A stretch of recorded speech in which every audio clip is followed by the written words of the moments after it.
ওই দুষ্টু শেয়াল আমার ছানা খেয়ে পালিয়েছে। আল্লাহ, আমি প্রথমবার মা হয়েছিলাম। সেখানে গিয়ে শেয়াল দেখে ডাকু রাক্ষস ঘুমিয়ে আছে। পক্ষীপুরে আনন্দের জোয়ার এসেছে। এই প্রথমবার টুনির ডিম থেকে একটি ছোট্ট ফুটফুটে ছানা বেরিয়েছে। টুনি খুব খুশি হয়। টুনি তার ছানাকে বলে, আমি তোমাকে খুব আদর যত্নে বড় করব সোনা আমার। কিন্তু টুনি এটা জানতো না যে বদমাস শেয়ালের নজর ওর ছানার উপর পড়েছে। একদিন টুনি তার ছানাকে বাসায় রেখে খাবারের খোঁজে বের হয়, আর এদিকে বদমাস শেয়াল ওত পেতে বসেছিল। বাসা ফাঁকা পেয়ে বদমাস শেয়াল টুনির ছানা খেতে আসে।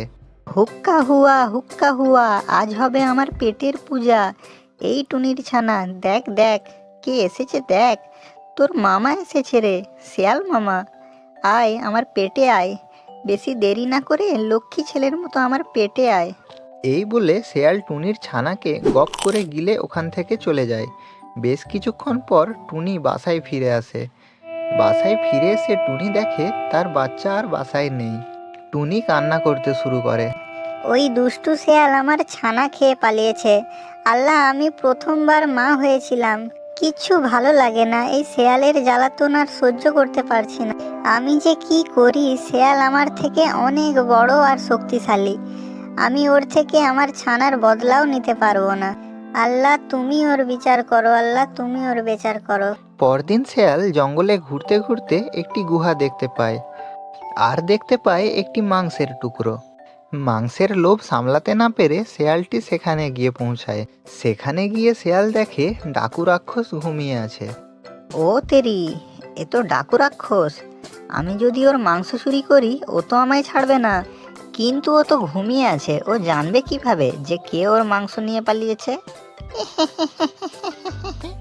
এই বলে শেয়াল ওই মাংসের টুকরো নিয়ে পালাতে যাবে কি, ঠিক তখনই ডাকু রাক্ষসের ঘুম ভেঙে যায়।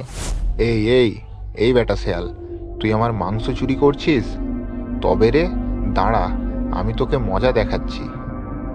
এই বলে ডাকু রাক্ষস একটি বড় তলোয়ার নিয়ে শেয়ালের পিছু ধাওয়া করে।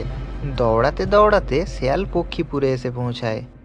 সেখানে এসে শেয়াল টুনির বাসার কাছে একটি ঝোপে লুকিয়ে পড়ে। শেয়ালকে দেখে টুনি বলল, বদমাস শেয়াল, তুই আবার এখানে কি করতে এসেছিস?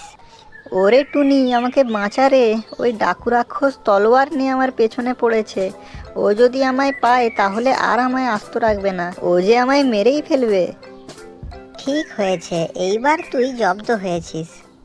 আর এদিকে ডাকু রাক্ষস শেয়ালের পিছু পিছু পক্ষীপুরে এসে পৌঁছায়। ডাকু রাক্ষস টুনিকে জিজ্ঞেস করলো, এই টুনি টুনি, কোনো শেয়ালকে এদিকে যেতে দেখেছিস? দেখেছি ডাকু রাক্ষস মহাশয়, শেয়াল এই ঝোপের মধ্যে লুকিয়ে আছে।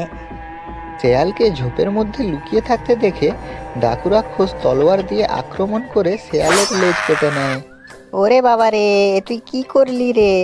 আমার লেজ কেটে নিলি, আমার তো মান সম্মান সব চলে গেল। এবার আমি জঙ্গলে আর সবাইকে কি মুখ দেখাবো? সবাই তো আমাকে লেজ কাটা শেয়াল বলে রাগাবে। তুই আমার ছোট্ট ছানাকে খেয়েছিস, কত কষ্ট হয়েছে আমার ছানার। শেষমেশ তুই উচিত শাস্তিটাই পেয়েছিস রে শয়তান।